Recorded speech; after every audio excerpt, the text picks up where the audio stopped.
Before dawn on a cold March morning in 1959, a quiet stretch of rural Arkansas became the scene of a tragedy almost too painful to imagine. Inside a decaying, overcrowded dormitory at the segregated Negro Boys Industrial School in Wrightsville, 69 young boys, most barely in their teens, were locked behind a padlocked door, believing they would wake to another ordinary day. Instead, a deadly fire erupted, consuming the fragile building and trapping the children inside. When the flames finally died, 21 boys were gone. Their stories, their dreams, and their futures were erased in minutes. For decades, this event was spoken of only in whispers, tucked away in archives and forgotten by the institutions responsible. But the truth has resurfaced, revealing a deeper and more painful reality. These boys were not just victims of a fire, they were victims of neglect, inequality, and a system that failed to see their worth. In today's video, we bring their story back into the light. We examine what happened inside that locked dormitory, why it happened, and how such an avoidable disaster could unfold in a place meant to protect young lives. Most importantly, we honor the 21 boys who never made it home. If you value stories that uncover hidden history and give voice to those who were never heard, please take a moment to like this video, subscribe to the channel, and turn on notifications. Your support helps us continue bringing untold stories to the surface, stories that deserve to be remembered, learned from, and shared. Now, let's begin. The truth behind the institution unfolded slowly, like a dark curtain being pulled back to reveal what had been hidden for far too long. After the fire that claimed 21 young lives, people searched for answers. But the deeper anyone looked, the clearer it became that the tragedy was not a sudden accident, but the final chapter of a system that had been broken from the start. The place had never been a real school. It carried the name of education, yet everything inside its walls contradicted that promise. It functioned instead as a harsh labor facility, designed less to guide boys toward a future and more to extract work from them while keeping them invisible to the world outside. The grounds sprawled with fields and workshops where the boys were sent every morning, tools in hand, expected to work long hours with almost no instruction, no training, and no consideration for their well-being. For many of them, these tasks became the only rhythm of their days, leaving no room for learning or growth. Supervision was minimal, sometimes absent altogether. Older boys were left to manage younger ones, and staff rarely entered the work sites except to enforce rules or accelerate the pace. The boys lived under strict control, yet paradoxically without real guidance or care. Meals were basic, repairs went undone, and the dormitory where they slept was allowed to deteriorate as though it stood outside the concerns of those in charge. The structure weakened year by year, its barred windows trapping heat in the summer and cold in the winter, its wooden walls aging without the maintenance any living space required. The environment shaped the boys in ways few people on the outside understood. They learned to stay silent, to endure, to rely on one another more than the adults tasked with protecting them. Many of the boys were sent there for minor infractions or circumstances they had little control over. Rather than receiving support, they were folded into a relentless routine that treated them as a workforce. Their stories rarely left the grounds, their names known only to the few who worked there and the families who waited for them at home. In this place, hope did not disappear all at once. It faded gradually, worn down by repetition and neglect. Yet even in such conditions, the boys formed bonds, shared dreams, and found ways to imagine lives beyond the fences, believing that one day the world might see them not as laborers but as children deserving of opportunity. Understanding how the institution operated reveals why the fire was not simply a tragic event but the culmination of a long pattern of disregard. When facilities are neglected, when safety is treated as optional, and when young people are placed in harm's way without supervision or support, disaster becomes almost inevitable. The tragedy was shaped by years of decisions that prioritized control over compassion and work over education. By examining the daily reality these boys endured, the hours of manual labor, the absence of meaningful learning, the crumbling building they slept in, it becomes clear that their suffering began long before the smoke rose over Wrightsville. Their story is not only about what happened on one night, but about everything that made such a night possible. The deeper one looks into the daily reality inside the institution, the more the picture sharpens into something difficult to comprehend, yet impossible to ignore. The living quarters, already worn and neglected, had become a place where comfort and safety were distant memories. The boys who called the dormitory home slept in rows of cramped beds, pushed so close together that privacy was a luxury no one could imagine. Overcrowding meant that voices, footsteps, and the uneasy shifting of exhausted bodies filled the room at all hours, creating an atmosphere where true rest was rare. The building itself, with its barred windows and sagging structure, seemed to press in on them like a weight, reminding them every night that this was not a space meant for children, but a holding place where survival came before well-being. Sanitation had long been an issue, yet nothing was done to improve it. Water systems malfunctioned, and basic facilities failed so often that the boys grew used to improvising solutions to problems that adults should have addressed. The air inside the dormitory carried the smell of dampness and decay, the byproducts of a building left to deteriorate without attention or care. Pipes rattled, floors creaked, and the walls absorbed years of moisture until they felt soft to the touch, as though the structure itself was slowly collapsing from the inside. In such conditions, illness spread quickly, and fatigue settled deeply, but complaints rarely reached beyond the grounds. When warnings were raised by staff or by those who had seen the instability firsthand, they were noted and then set aside, becoming part of a long list that grew thicker with time but never moved anyone toward meaningful action. Outside, the environment was no more forgiving.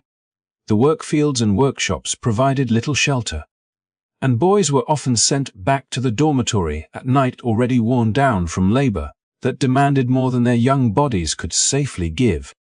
Returning to a place that offered so little comfort made the cycle even heavier. Small attempts to improve their surroundings, patching a hole, adjusting a faulty latch, sweeping away debris, were only temporary responses to problems that required real structural repairs. The boys did what they could because they had no other choice, and in their shared efforts, they held on to a quiet resilience that helped them endure each day. Over the years, concerns about the building's safety accumulated like a stack of unanswered letters. Inspectors reported weak foundations, faulty wiring, and the danger posed by the barred windows that turned the dormitory into a trap rather than a refuge. Yet each warning faded into the background as the institution continued its routine. Relying on the assumption that nothing disastrous would happen, this complacency became its own kind of threat, creating an environment where risks multiplied until they were woven into daily life. The boys learned to navigate these hazards with caution, stepping carefully around loose boards and avoiding areas where the structure had become unstable. But their awareness could not replace the responsibility of those entrusted with their care. The tragedy that later unfolded did not come from a single failure, but from years of neglect layered upon neglect. The inhuman conditions shaped the boys' experiences long before the final disaster, influencing how they slept, worked, and dreamed. Their resilience allowed them to endure more than any child ever should, but resilience alone could not protect them from a building that had been allowed to decay past the point of safety. Understanding these conditions reveals how the environment itself played a silent, steady role in leading the institution toward the moment when warnings could no longer be ignored. Long before the fire ever ignited, the very presence of the boys in the institution told a story of systemic injustice, one written not in laws designed to protect, but in rules enforced to control, marginalize, and punish. Many of the children sent to the Negro Boys Industrial School had committed no real crime in the eyes of a just world. Some were simply children without homes, drifting through a society that had failed them, while others had made youthful missteps minor pranks, riding a neighbor's bicycle, or harmless acts of curiosity that became offenses under a system built to enforce racial hierarchy rather than fairness.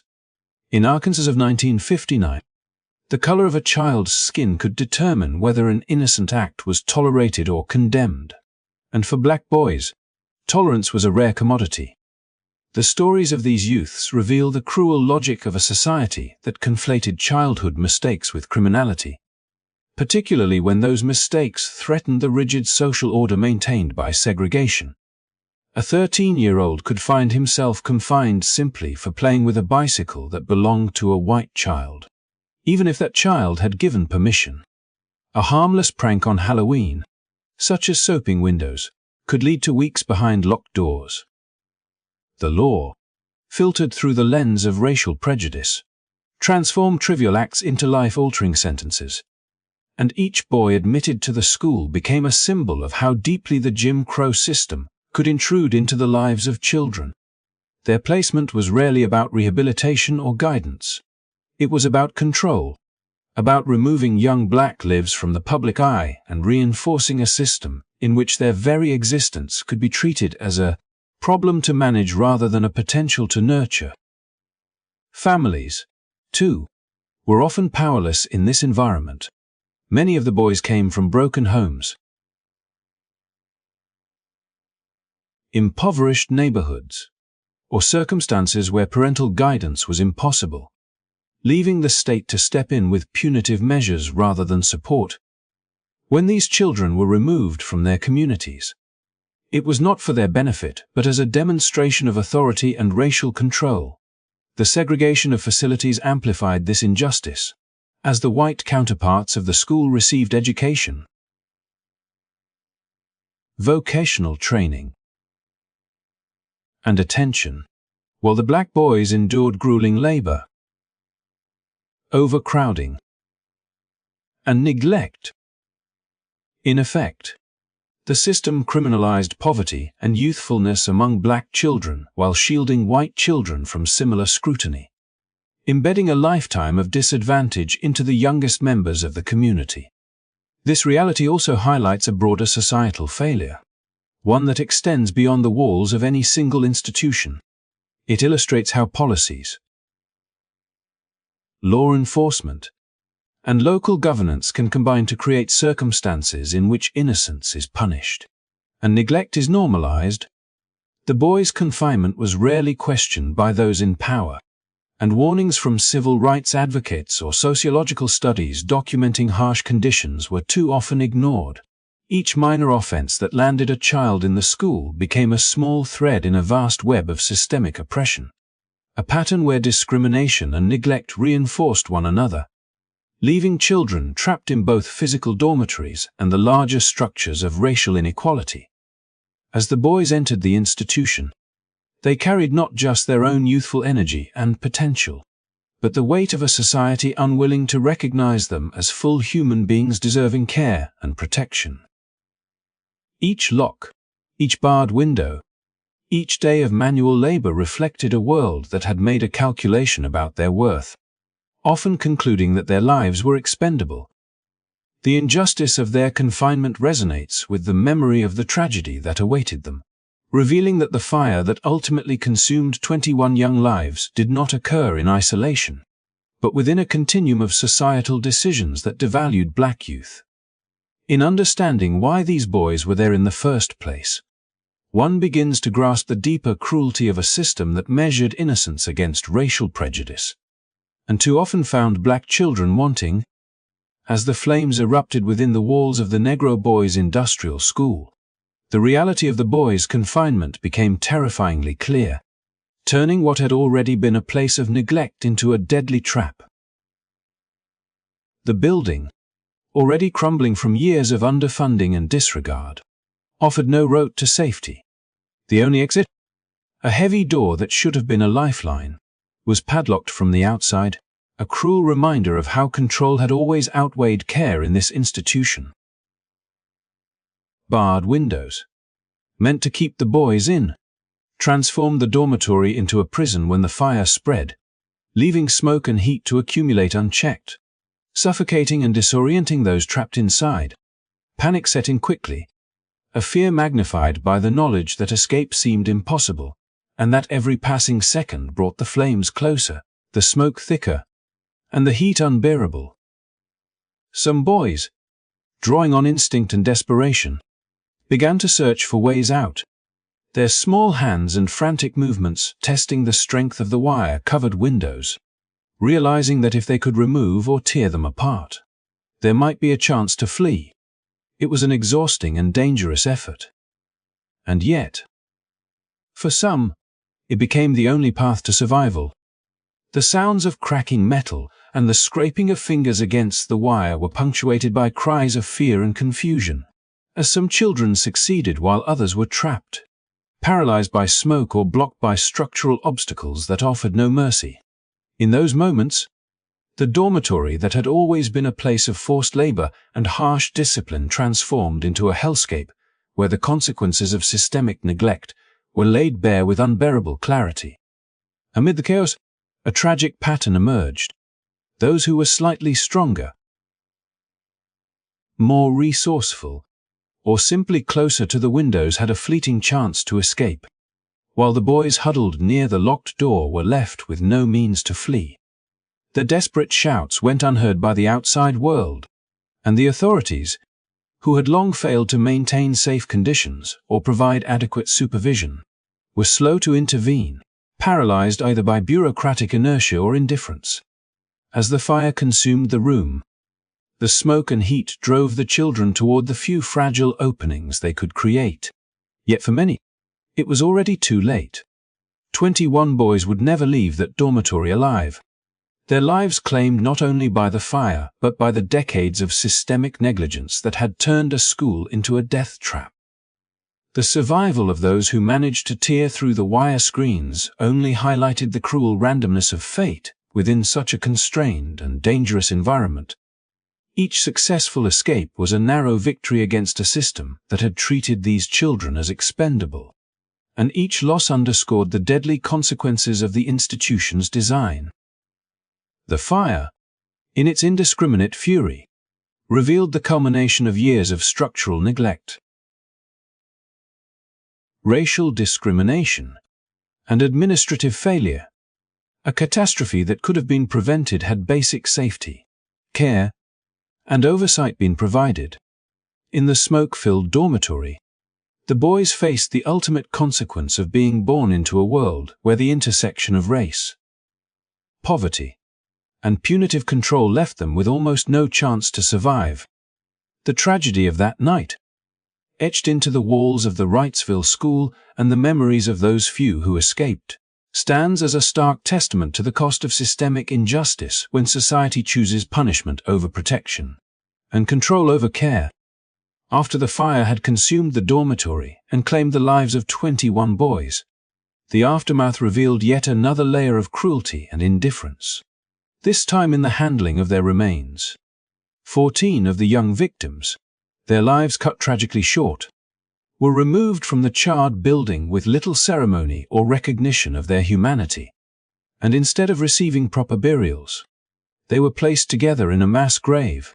The grim practicality of the burial process was compounded by the indignity of wrapping their bodies in newspaper, a material more suited to the mundane than to memorializing lives lost under such horrific circumstances. Families who should have been granted the chance to mourn, to hold funerals, and to honor their children were denied this most basic human dignity, left instead with grief and a stark awareness that the society around them placed little value on the lives of black children. The decision to bury them in such a manner was not merely a matter of expedience. It reflected the broader racial injustices that permeated every aspect of life in Arkansas at the time. Even in death, the boys were treated as if they were expendable, as though their lives, their suffering, and their families' sorrow were of little consequence. the act of wrapping the bodies in newspaper, a medium meant for daily news rather than memorial, symbolized a cold and bureaucratic response to tragedy, one that reduced human life to an afterthought, stripped of respect and humanity. The community, long aware of the systemic neglect and abuse at the school, was left to confront not only the trauma of losing children in such preventable circumstances, but also the indignity imposed by the state in their final handling. This mass grave, hidden away from public view, became a silent testament to the ongoing failure of institutions meant to protect and care for vulnerable children. It mirrored the larger story of the school itself, where decades of neglect, underfunding, and discriminatory oversight had made tragedy inevitable. The fire had claimed lives, but the burial practices claimed dignity, demonstrating that the injustices faced by black families extended beyond the immediate horrors of the fire to a society willing to erase, minimize, or obscure the humanity of its youngest and most vulnerable members. Historians and advocates later would uncover these details, piecing together the reality of what had been done to both the children and their grieving families. But at the time, the state's actions ensured that much of the world would remain unaware of not only the tragedy itself, but also the cruel manner in which its victims were treated afterward. The story of the mass grave serves as a stark illustration of how systemic racism and bureaucratic indifference can compound suffering, turning a preventable fire into a lifelong scar for the families affected and for the broader community that witnessed, yet could not prevent, such injustice. Each layer of negligence, from the unsafe dormitory to the absence of supervision and finally to the indignity of burial, highlights the interwoven failures of society to protect black children and acknowledge their humanity. In the quiet fields where the boys were laid to rest, wrapped in the simple pages of a newspaper, history silently recorded the consequences of a world that had long chosen control over care, punishment over protection, and indifference over empathy. When the smoke cleared and the magnitude of the tragedy became undeniable, attention turned toward finding someone to hold accountable. Yet the path of justice was marred from the start by deflection and convenience. Authorities, unwilling to confront the systemic failures that had allowed such horror to occur, swiftly cast blame upon the black superintendent of the school, portraying him as the figure responsible for both the conditions of the dormitory and the deaths of 21 young boys. He was painted as negligent, even criminally so, despite the fact that the structures of the institution, the policies enforced from above, and the chronic underfunding and neglect were far beyond the control of any single administrator. This scapegoating provided a veneer of action while allowing the true causes decades of state-sanctioned neglect. Racial discrimination and bureaucratic indifference to remain unexamined and unchallenged. The layers of systemic failure that had led to the fire were well documented. Reports had long chronicled unsafe dormitories, overcrowded rooms, barred windows, insufficient supervision, and a lack of proper sanitation. Warnings about the deteriorating infrastructure had been ignored repeatedly. Yet when catastrophe struck, the narrative was conveniently shifted to suggest individual culpability, rather than acknowledging the institutional and societal complicity that had made the tragedy inevitable. The state, by deflecting responsibility, effectively shielded itself from accountability, and the grand jury that reviewed the case acknowledged the structural and racial factors at play, but declined to pursue charges or impose meaningful consequences on those whose policies and neglect had enabled such suffering. This diversion of blame reinforced patterns that had long characterized the treatment of black communities in Arkansas and across the South. Systemic racism, deeply embedded in laws, public policy, and local governance, ensured that the lives of black children were devalued, that warnings could be ignored without repercussion, and that tragedies could be misrepresented to maintain the status quo. By focusing on the superintendent, the state could claim action while leaving the deeper issues chronic underfunding.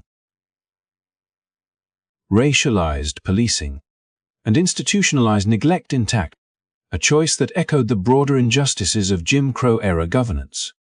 Families were left grappling not only with the loss of their children, but also with the frustration and helplessness of seeing the truth obscured, as the mechanisms of power and prejudice conspired to prevent justice from reaching them. Over time, historians and advocates worked to uncover the full scope of responsibility, piecing together how generations of neglect and discrimination had culminated in the devastating fire. The story that emerged was not one of a single individual's failure, but of a state system that prioritized expedience over human life and racial prejudice over accountability.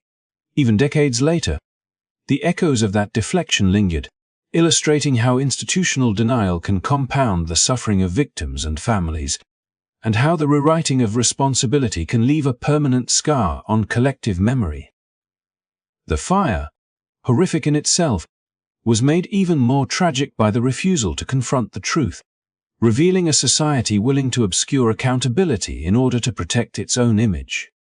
While the consequences for the most vulnerable black children remained unacknowledged and unpunished.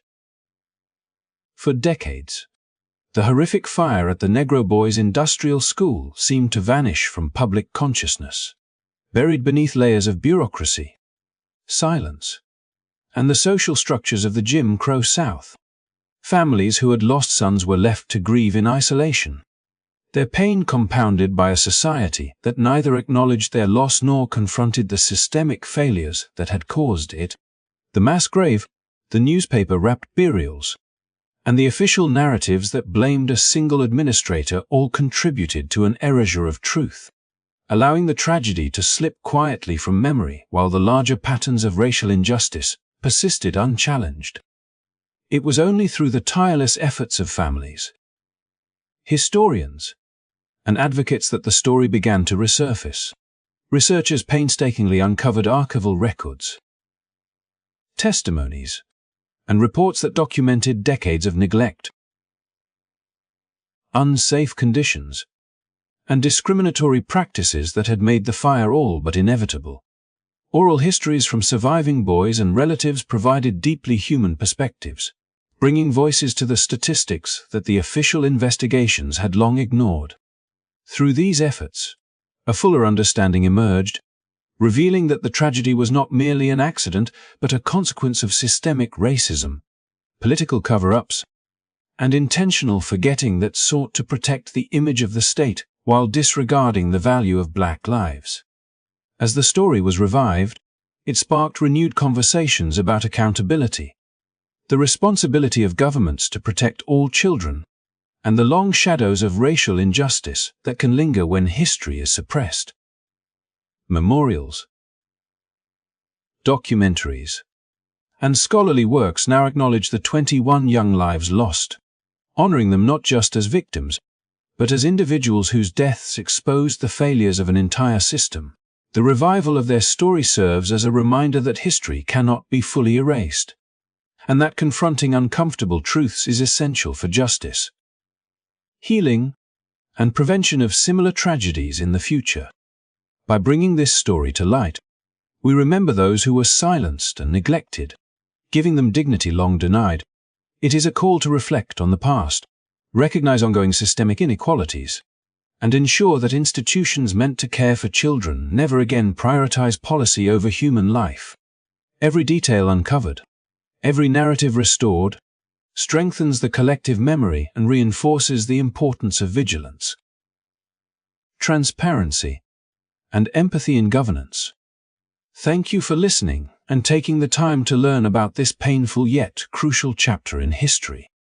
If you want to support our channel and help bring more untold stories like this to light, please make sure to like, subscribe, and turn on notifications so you never miss an important story. By doing, you help us honor the past and ensure that voices once silenced are heard today.